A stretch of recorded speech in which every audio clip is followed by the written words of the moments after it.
네, 오삭진 교수 김원장 기자와 함께합니다. 어서 오세요. 안녕하세요. 네, 안녕하세요. 네, 지금 썸네일이 우리 어마무시하네 그냥. 우리 아니, 이렇게 확인한 데 걸 벌써 썸네일에 올리면 어떻게 해요? 지금 제가 첩보를 입수를 했는데 이거 오보 같은데 아무리 봐도 제가 볼 때는 김원장 기자가 젠순환과 깐부다. 네, 말이 안 되고요. 지금 오보죠? 네, 근데 제가 이제 여러 동료분들하고 같이 쓴 그 HBM이 어떻게 만들어졌나 그 책이 슈퍼 모멘텀이라는 책이 한 열흘 전에 발간됐는데 네, 그 책이 이제 젠순환에게 전달이 그제 전달이 됐어요. 그래서 젠순환이 그런데 한글 읽어요? 그 사실 한글책이고 저희가 생각도 못해서 영문은 회의 때 잠깐 이야기만 하고 영문을 낼까 하고 있었는데 젠순환이 이걸 간 거예요. 그래서 저희한테 대박이네 완전. 지금 젠순환이 들고 있는 책이 그럼 그거예요? 네, 슈퍼 모멘텀이라는 책입니다. 이야. 그 페이지가 기자님 쓰신 그 페이지인가요? 아니, 저희가 이제 5분 같이 핵심을 썼는데 찔렀어. 네. 저희가 이제 그때 옆에 최태원 회장 계시잖아요. 최태원 회장이나 그걸 만들었던 현장의 기술진들 31명 모두 다 정말 아주 자세히 인터뷰를 했어요. 그래서 그것이 어떻게 우리가 뭐 우리 산업의 정말 획기적인 발명 예를 들어 애니콜 신화라든지 뭐 포니2라든지 이런 거가 사실 어떻게 만들어졌는지 기록이 거의 없잖아요. 기록이 없으니까 맨날 회장님 뚝심 뭐 이런. 네. 그래서 그걸 정말 만든 특히 이제 아시는 것처럼 하이닉스라는 기업은 2000년대 초반에 아주 우리나라 경제 애물단지였잖아요. 2003년도에 주가 얼마였는지 아세요? 하이닉스? 지금 막 90만 원 가까이 가는데. 네, 뭐 그거 얼마였는데요? 135원. 하여간 제가 듣기에 그때 이제 직원들이 네. 고맨고 이즈맨 이즈. 네, 아침에 기사가 많이 났더라고요. 예, 고맨고 이즈맨 이즈. 갈놈 가고 이슬롬 있어라. 이제 물론 콩글리시인데 아침에 출근하면 그게 너무 힘들었대요. 동료들이 다 떠나니까 회사는 어렵고. 그래서 이제 그때 마이크론에 팔 뻔했잖아요. 근데 이제 다행히 마이크론에 팔았으면 이제 지금 메모리 반도체 시장은 플레이어가 삼성전자하고 마이크론밖에 없을 텐데. 그럴 거야. 네. 제 그 언론계 선배가 유명한 명언을 남긴 적이 있어요. 명품이 되는 가장 좋은 방법이 있다. 네. 버텨라. 아 정말 이건 그러니까요. 너무 좋은 버틴 분들의 그때 이제 우리는 언덕에서 기다렸다라는 표현이 이제 띠지에 나오는데 그 버틴 분들이 어떻게 큰 정말 기술력을 갖고 길목에서 기다린 분들이 어떻게 큰 바람을 만났는지 그 이야기를 쓴 아무튼 겁니다. 이게 공동 저작이네요 보니까. 네, 책 제목이 슈퍼 모멘텀 SK 하이닉스의 언더독 스토리. 이러면 최소한 젠슨원까지는 안 가더라도 SK 하이닉스에서 직원 교육용으로 채택하고 이래야 되는 거 아니에요? 알아서 제가 그러니까 만약에 삼성전 근데 이게 HBM이 기술적으로 어떻게 만들어졌는지 정말 이게 기록하듯이 썼거든요. 그래서 제가 알기로 삼성전자에서 더 많이 샀다는. 아마 근데 지금 만약에 채택이 되면 이거 다 제공이에요. 제가 지금 얘기를 했으니까. 알겠습니다. 저한테 지분 좀 줘야 돼요. 자 이제 넘어가죠. 네, 개인 하여튼 횡령으로 안 걸리면 감사합니다. 계약을 맺어. 알겠습니다. 뭐 국제적인 책이 됐네요. 네, 알겠습니다. 대단합니다. 예. 번역본도 내세요 그러면. 네, 준비하고 있습니다. 예. 오, 네. 그래요? 그러니까 우리 원래 문화가 원래 기록의 문화인데 지금 최근 들어서 사실 뭐 기록들이 많이 남아 있지가 않아 가지고 특히 이런 약간 굉장히 미시적인 얘기잖아요. 네. 이런 것들은 이제 기록으로 잘 남겨가지고 다른 사람들도 교훈으로 쓸 수 있게 하는 건 너무 원래 중요한 점인 것 기자라고 하는 직함이 기록하는 사람이니까. 네. 그죠? 네, 알겠습니다. 고생하셨고요. 네. 감사합니다. 자, 일본으로 잠깐 가겠습니다.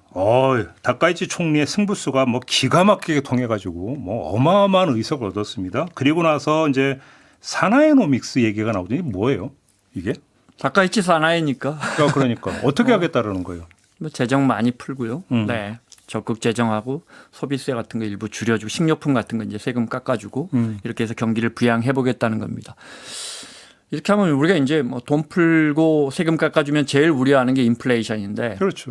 약간 그 기미가 있긴 한데 사실은 뭐 일본은 30년 동안 인플레이션을 기다려온 나라, 디플레이션 때문에 너무나 고생을 한 나라이기 때문에 사실 우리는 물가가 무섭지만 일본은 정말 제발 물가 좀 사실은 이제 물가는 이제 중앙은행에서 늘 2% 정도 오르면서 성장률을 유지해 가는 게 이제 목표잖아요. 그래서 제발 물가 좀 올라라 이런 나라이기 때문에 물가보다는 경기를 살리기 위해서 돈을 푸는 정책을 사나이노믹스라고 생각하시면 될 것 같아요. 근데 사나이노믹스 이전에 아베노믹스가 있었는데 네. 별로 효과 없었잖아요.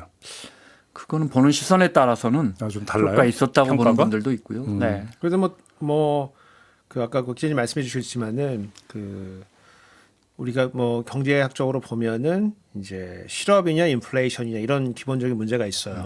그래서 뭐 둘 중에 하나 선택해야 된다고 하면은 실업을 조금 경험하더라도 인플레이션이 생기는 거는 막아야 되는. 그래서 인플레이션 더 싫어하거든요. 왜냐하면 우리가 기본적으로 시장 경제에 서 있기 때문에 실업은 좀 견딜 수가 있는데 인플레이션이 오면 시장 경제 자체가 붕괴가 되거든요. 그래서 인플레이션 굉장히 싫어해요. 근데 인플레이션보다 더 싫어하는 게 디플레이션이거든요. 가격이 떨어지기 시작하면 그건 완전히 경제가 다 쪼그라드는 거기 때문에 그렇죠. 예, 그건 큰일 나는 거거든요. 네. 그래서 혈압도 고혈압, 저혈압 하면은 저혈압이 더 무서워. 저혈압이 더 무섭다든지 뭐 그런 것처럼 이제 그런 건데 일본이 이제 그런 시기를 겪은 거예요. 잃어버린 30년의 사실 정체는 이제 그런 건데 그러다 보니까 사람들이 돈의 가치, 디플레이션이라고 하는 건 돈의 가치 계속 올라가는 거거든요. 현금의 가치가. 그러니까 소비를 안 하고 자꾸 현금 들고 있는 거예요. 그러니까 이제 아베노믹스의 정체라고 하는 거는 이제 돈의 가치를 좀 떨어뜨려 가지고 소비에 나서게 하는 이런 이제 정책, 기본 정책인데 그래서 그거에 이제 명과 암에 대해서는 이제 뭐 판단이 좀 다를 수 있는 거고 다만 이제 이 골골에 있던 경제가 조금 활기를 띠면서 움직이고 네. 있고 지금 사나이노믹스. 예, 이렇게 나오게 된 것도 이제 일본 국민들이 지금 굉장히 지금 많은 의석수를 지금 몰아준 거잖아요. 그렇죠. 지금 이 사나이가 얘기하고 있는 이런 비전에 대해서 우리 한번 배팅 한번 해보자 그러면서 지금 배팅 한 건데. 배팅. 야. 예, 그러니까 이제 여러 가지 경제 지표들이 움직이는데 뭐 대표적인 게 이제 이제 N 달러죠. 우리 원 달러 거의 N 달러. N 달러가 이제 사실은 엔화가 이제 평가 절하가 되고 있죠. 그림 하나 갖고 왔는데 예, 보시면은 예. 저건 뭐예요? 어떤 그래프예요, 저건? 저건 이제 옌 달러죠. 옌 달러인데 예, 환율이죠. 우리로 지금 똑같은 환율이라 보면 되는데 네. 그 전에 이제 엔의 가치에서 떨어지면서 환율이 계속 올라가다가 저 오른쪽에 이제 뚝 떨어지는데 돼 있는 게 이제 뭐 참여연 선거 이후 바로 이후거든요. 그때부터 이제 엔이 좀 그 가치가 좀 올라가고 있는 예, 이런 상황이다. 그래서 지금 엔이 되고 있는 거 아니냐 지금 이제 이런 거고 이런 거는 뭐 사실은 일본의 이제 중앙은행 뱅크 오브 재팬도 지금 금리를 계속 지금 올리는 추세에 있거든요. 뭐 그런 것도 있고 그다음에 혼돈이 일본의 뭐 경제나 뭐 정치에서 혼돈이 지금 정리가 지금 되고 네. 뭔가 좀 일본 자체가 좀 정상적인 트랙으로 돌아가고 있는 거 아니냐라고 해서 지금 엔이 조금 강세를 좀 보이고 있다. 이제 이게 이제 한 포인트고 이제 중장기적으로는 그럼 어떨 거냐. 그러니까 어떻게 전망하세요? 그런데 중장기적으로는 이제 강 엔이 지속되기가 좀 어려울 거 아니냐 이렇게 사람들이 이렇게 보고 있는 것 같아요. 그래서 왜냐면은 아까 기자님 말씀해 주셨지만은 기본적으로 확정 재정 가는 거거든요. 그래서 우리처럼 이제 뭐 AI 관련된 이런 인프라에도 돈을 많이 쓰고 동시에 이제 감세도 하는 거예요. 그래서 우리 소비세 우리나라는 부가가치세인데 일본도 사실은 조금씩 올려가지고 뭐 8에서 10까지 올라왔거든요. 그 중에 이제 식료품에 대한 소비세가 이제 8%인데 8%를 지금 2년 동안 유예하는 거예요. 0으로 만드는 거예요. 그래서 우리나라 지금 부가세를 안 내요? 식료품에 아이가 식료품에 한해서. 네. 그러면 그러니까 경기를 살리는 게 핵심인 거죠. 근데 이제 아베노믹스 말씀하셨으니까 아베는 N저였단 말이에요. 이건 N고로 가잖아요. 그러니까 엔화 값을 낮춰서 우리처럼 수출에 유리하게 하자. 이게 진짜 수십 년 동안 우리와 일본의 정말 금과 옥조 같은 거였는데 네. 전가의 보도였는데 그와 반대로 가는 거죠. 그 말은 무슨 말이냐. 안으로 돈을 풀어서 기업 말고 국민들이 일단 주머니가 좀 두둑하게 하자. 인플레는 그때 가서 걱정하자. 이런 거거든요. 그래서 재밌는 게 책임 있는 확장 재정이에요. 근데 우리 보수 언론은 확장 재정에 대해서 그렇게 부정적인데 그렇지. 이거 또 사나이노믹스에 대해서는 긍정적인 기조를 싫더라고요. 그래서 우리 정부도 확장 재정할 때 책임 있는이란 말을 붙이면은 좋은 평가를 받지 않을까. 아니 이게 똑같이 돈을 푸는데 28조 엔. 지난해 270조 적자를 감수했는데 올해 이것보다 훨씬 더 돈을 풀겠다는 거예요. 그 일본이 돈을 일본은 GDP 대비 적자 비율이 220%인 나라고 우리는 50%인 나라인데. 그러면 잠깐 우리 대한민국 최고의 재정학자께서는 네. 책임 있는 확장 재정하면 통할까요, 우리나라에서? 저는 이건 뭐 그 무한정 늘어난다 그러면 문제지만은 경기 상황을 판단해 보고 정부의 역할을 확실하게 해준다는 거는 외국 투자자 입장에서 봤을 때는 나쁜 게 아니죠, 사실은. 경기가 막 추락하고 있는데 내가 한국에 자산을 투자를 해놨는데 지금 이유 없이 지금 경기가 지금 꼬꾸라지고 있는데 정부가 아무것도 안 하고 있다 그러면은 오히려 안 좋을 것 같습니다, 사실은. 예, 그래서 이제 물론 이제 방만하게 이제 뭐 예컨대 뭐 우리가 이제 의무지출이라고 하는데 의무지출 같은 걸 늘려가지고 표를 구하기 위해서 그런 지출이 늘어난다 그러면은 외국 투자자 입장에서 굉장히 좀 걱정이죠, 사실은. 아무튼 예. 그러면 정리해서 잃어버린 30년이 끝날 수 있을까요, 없을까요? 단순 질문을 드립니다. 그거는 저한테는 너무 매크로한 너무 어려운 질문인데 일단 방향 흐름은 좋고 그다음에 니케이 지수 급등하고 있고요. 올 들어서 전 세계에서 제일 많이 오른 주가는 코스피인데 그다음이 이제 니케이고요. 일단 흐름은 좋고 약간 그런 걸 봐요. 정책 방향이 옳은가 뭐 이런 것도 있지만 지금 정책이 힘을 받고 있는가.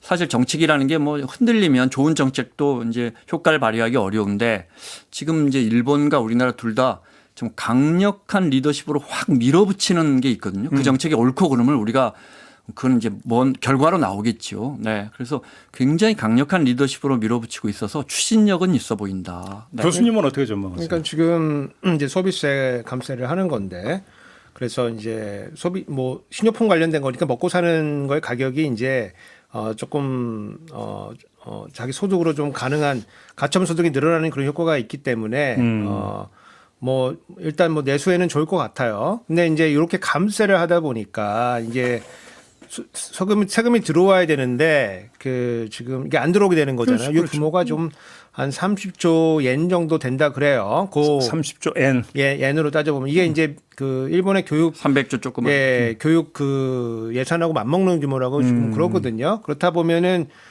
지금 가뜩이나 이제 일본이 그 사실은 정부가 부채가 많은데 돈이 비면은 결국은 이거를 어디서 채워야 될 거냐라고는 질문이 나오는 거고. 그렇죠.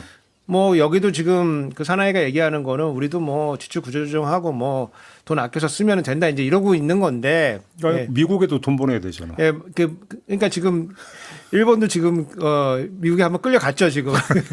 이제 아주 이론적으로만 말씀드리면 성장률이 그러니까 금리보다 성장률이 우회한다면 그러면 이제 재정 적자도 감소할 수 있다. 그러니까 더 쉽게 설명드리자면 식당 운영할 때 우리가 4%로 밀려오는데 우리가 매출 5% 올릴 수 있다면 그러면 빚이라도 낼 수 있다. 이런 거니까 결국은 경기가 얼마나 살아나느냐에 달려 있는 거죠. 뭐 저는 잘 모르겠고. 그래서 시장에서는 지금 이제 이거는 국채 발행이 불가피할 것 같다. 그렇게 되면은 이제 국채를 이제 많이 판단 얘기니까 국채 가격이 떨어질 거 아니겠습니까? 네. 그렇게 하다 보니까 이제 이 금리들이 네, 지금 이제 금리가. 뭐 뛰고 있는 거죠, 사실요.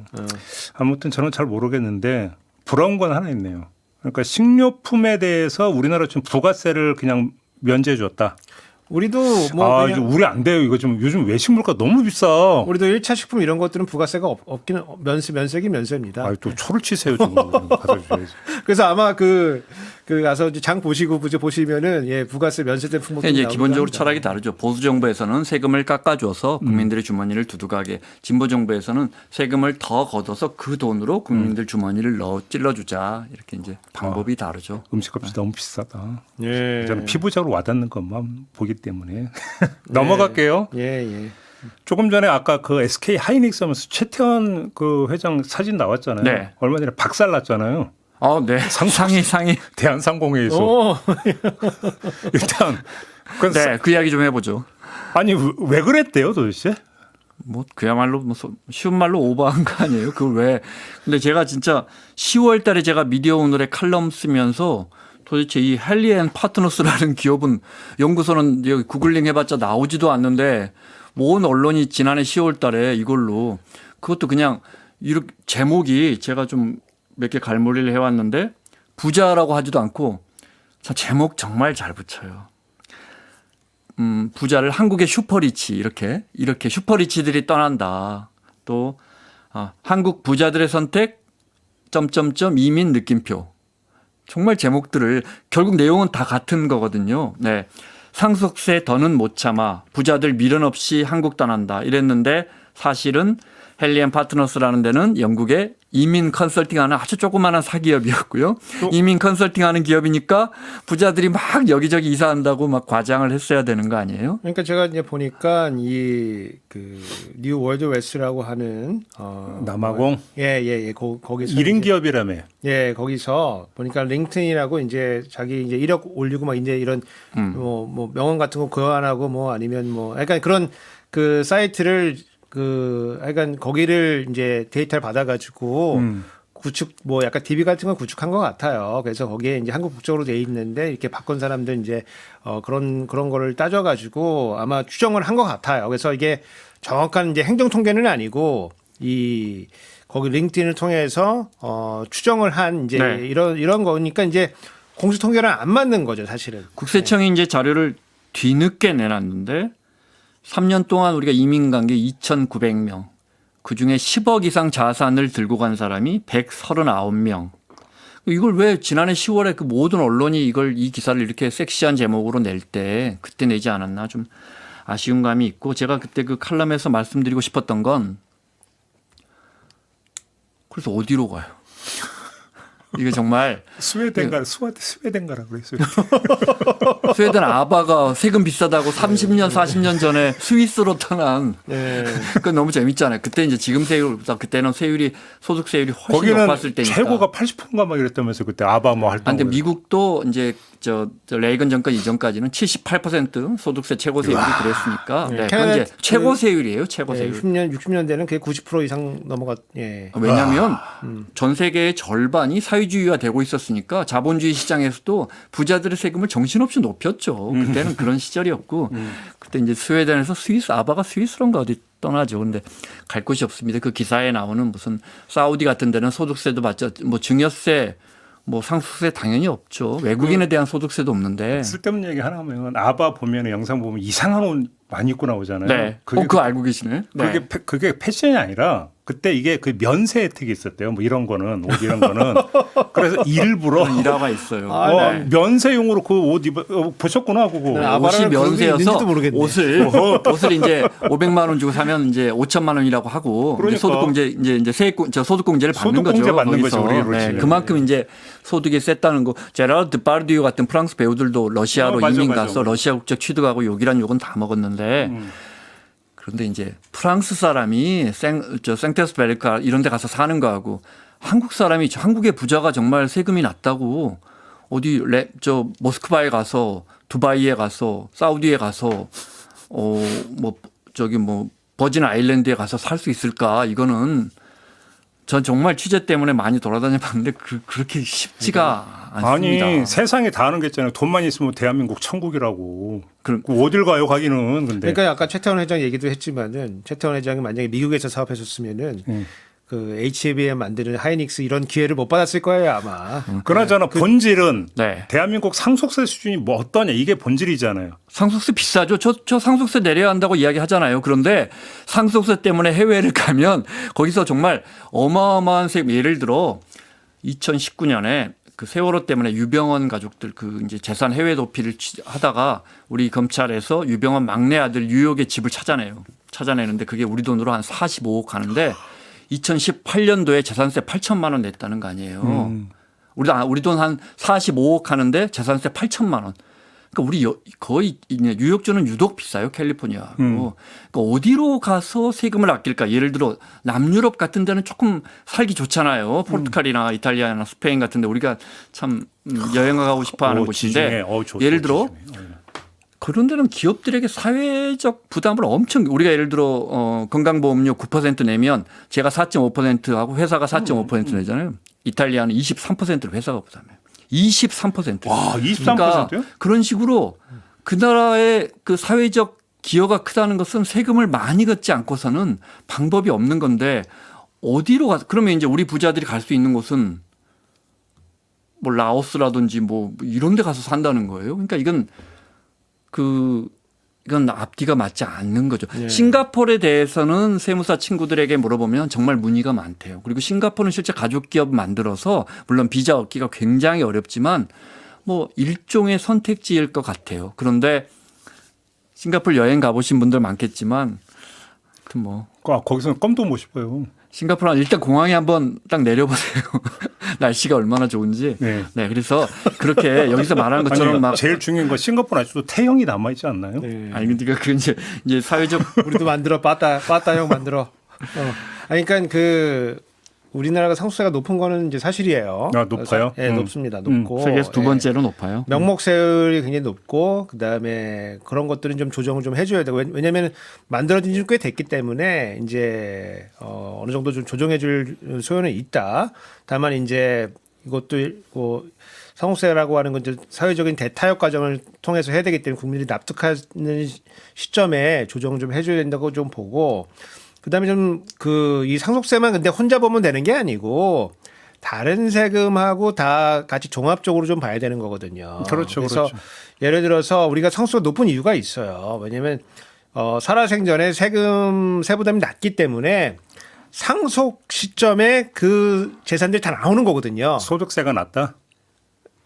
낮죠. 낮으니까 이게 상속할 때 그때 숨겨놨던 것들이 다 나오니까 그때 몰아서 다 과세하는 그 정산의 측면이 좀 있거든요. 과거에 이제 전산화 안 되고 이럴 때 정산을 하는 그런 측면이 있는 거기 때문에 이 같이 봐줘야 돼요. 그럼 잘 생각해 보면은 내가 벌 때 세금을 조금 내고 맨 마지막에 세금을 좀 많이 내는 게 맞냐? 아니면은 평소에 세금 많이 내고 끝에 상속할 때 세금을 조금 낮게 내는 게 맞냐? 그래서 종합적으로 봐야 되는데 제가 두 번째 그림 가지고 왔는데. 네. 예. 그 국가별로 이제 개인 소득세랑 상속세 GDP 중에 차지하는 비중을 이렇게 해 보게 되면은 우리나라가 뭐 아주 높다고 볼 수가 없어요. 그래서 같이 고려해 보면은 조금 중간이나 조금 낮은 편에 속한다. 이제 그리고 전체적인 모든 세금을 따져 보면은 OECD 중에 제일 낮은 편이죠, 저희가. 그래서 이 두 개만 따져봐도 이게 낮고 아마 둘 중에 소득세 많이 내고 상속세 조금 가는 나라에서 살래? 아니면 소득세 조금이고 상속세 높은 나라에 살래? 그 조삼모사 아니야 전형적인. 왜냐면 이제 그런 나라 없다니까요. 금투세 없어요. 금투세 할 때 그 개인 투자들이 반대했던 게 뭐냐면은 중간중간에 그 원천 징수로 돈을 막 띄어가니까 원금이 줄어들어 가지고 그 복리의 효과를 못 본다는 거거든요. 예, 그래서 그 개인 소득세를 좀 들뛰고 다 불려가지고 맨 마지막에 조금 넘겨주는 게 두 개밖에 없다 그러면 그게 더 낫다.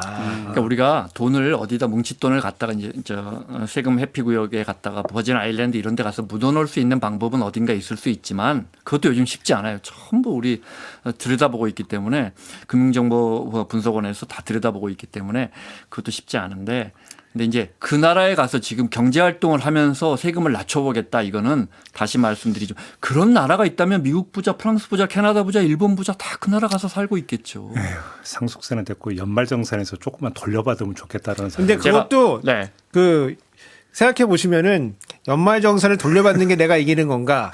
내는 게 이기는 또 건가? 초를 쳐 또. 그걸 따져보면 돌려받는다는 거는 내가 국가에 세금을 내고 그거 이자 안 주거든요. 그거 내고 나중에 돌려받으니까 약간 손해예요. 먼저 다 쓰고.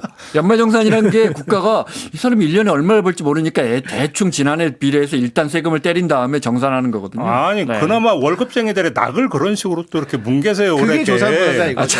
내가 국가에 딴 데로 흘렀는데 자 정말 우리가 이 상속세 때문에 해외로 나간다는 거에서 근본적인 말씀 하나 드릴게요. 그래서 세금 많이 높아졌어요 우리나라. 선진국 수준까지도 많이 올라왔어요. 소득세도 마찬가지고. 그런데 그렇게 세금을 떼고 나면 그러니까 봤더니 지난 10년, 20년 이 시계열로 봤더니 부자들이 쪼그라들더라. 이러면 이게 설득력이 있는 거죠. 근데 제가 뭐 아주 간단한 비근한 예로 KBS 나오는 부자 보고서 맨날 제가 설명드리는데 그 예를 들어 10년 전에 10억 이상 금융자산 갖고 계시던 분들이 그때 14만 명에서 지난해 47만 명 10년 동안 47만 명. 이분들이 10년 전에 1,100조였다가 지금 3,066조.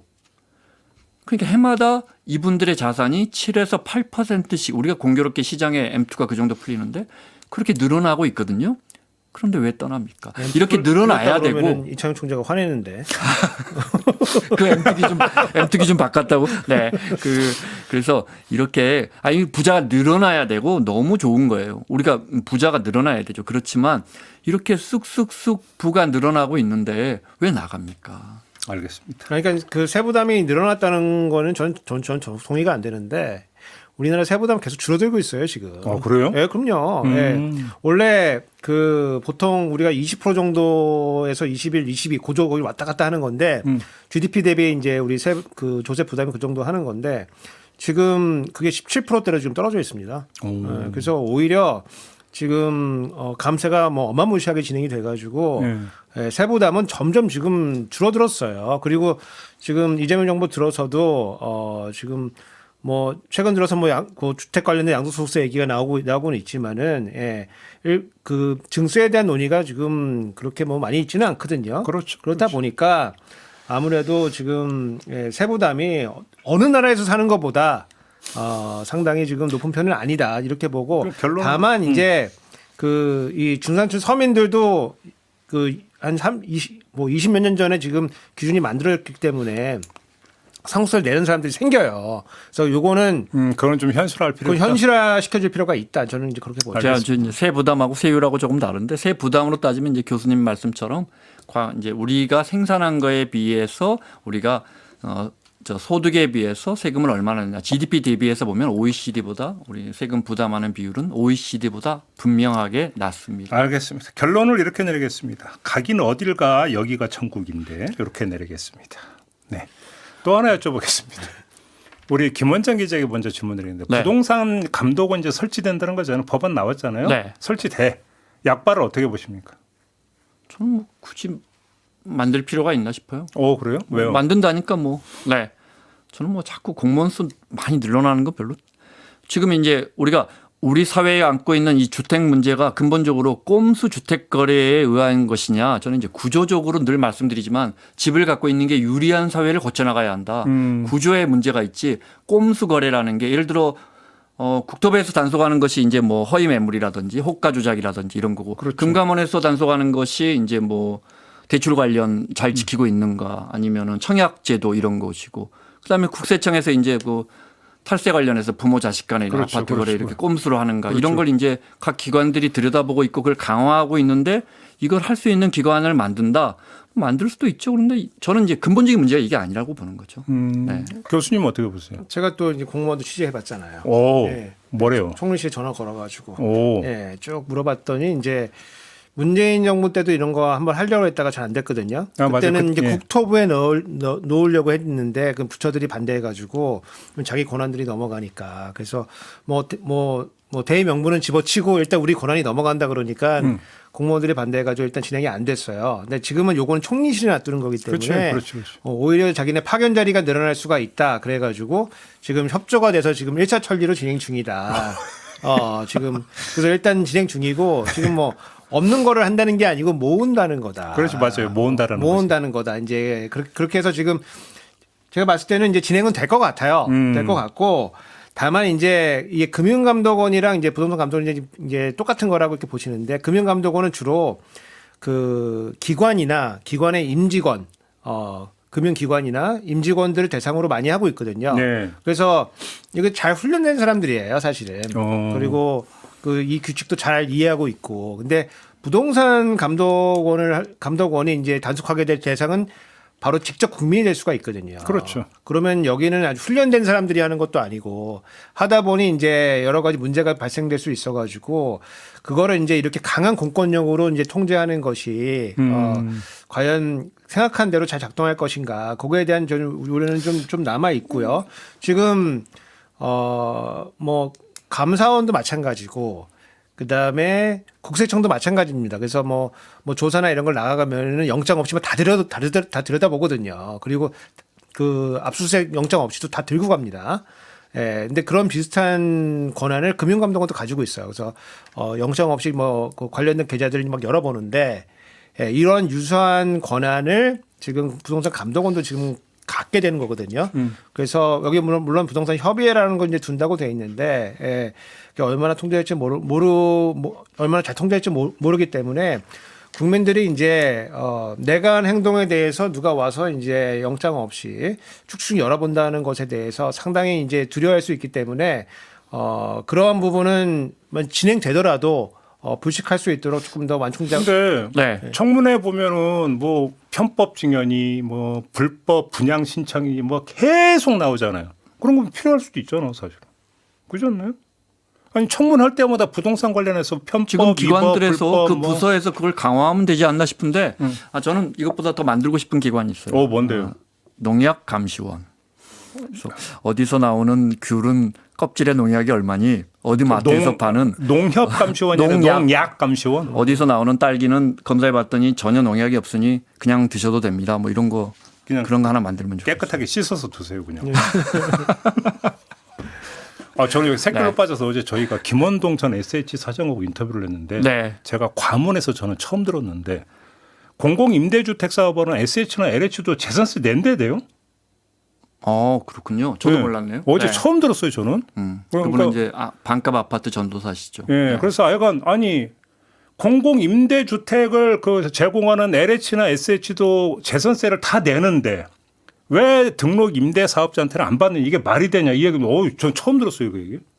모르셨어요? 뭐 몰랐어요. 저 처음 알았네요. 네. 근데 뭐 나라 돈이 나라에 가는 거니까. 예, 그거를 뭐 사업자니까. 네. 그러니까. 예, 사업자니까 뭐. 그러니까 한국은행도 외환 보유고 굴려서 거기 세금 낸다고요. 그러니까 비교가 되니까 확 들어오던데 그냥. 네. 이건 딱 요 문제는 아니지만은 이제 등록 임대 사업자를 확대한 것이 사실은 그 문재인 정부의 부동산 실패의 사실 시작이죠. 그러니까. 그러니까 뭐 그런 차원에서 그거를 축소해 나가야 된다는 거는 저는 뭐 옳은 수준이라 보여지고 다만 국가를 믿고 들어온 또 임대 사업자들이 있는 거기 때문에 그 부분은 좀 스무스하게 빠져나갈 수 있도록 완충작용도 좀 둬야 된다 이렇게. 아니 그거는 이제 정말 디테일한 문제고요. 제가 늘 강조드리지만 진짜 중요한 것은 집을 갖고 있으면 유리한 사회를 지금 이제 불을 붙였으니까 진짜 그러니까 왜 집을 갖고 있나? 왜 집을 한강 한복판에 있으면은 집값이 계속 오른다. 그래서 팔지 않는다. 이거는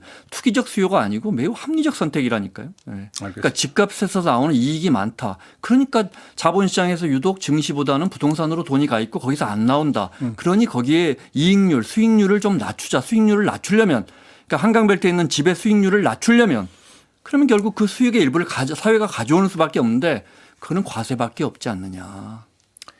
알겠습니다. 하나 더 다룰 게 있는데 이건 뭐 오늘 시간상 못 다룰 것 같고 이건 뭐 앞으로 시간은 충분할 것 같습니다. 앞으로 더 갈수록 좀 이제 그 논란이 좀 커질 것 같으니까 좀 그때 다루도록 하고 오늘 이야기는 좀 이렇게 마무리를. 제 슈퍼 모멘텀 책을 교보에서 구매 완료하셨다는 문자가 들어와 있습니다. 감사합니다. 이화 구사님이 구사학번이신가 본데요. 그죠? 그러시구나. 우리 김원장 기자 팬이신가 보네. 우리 작가님 아니에요?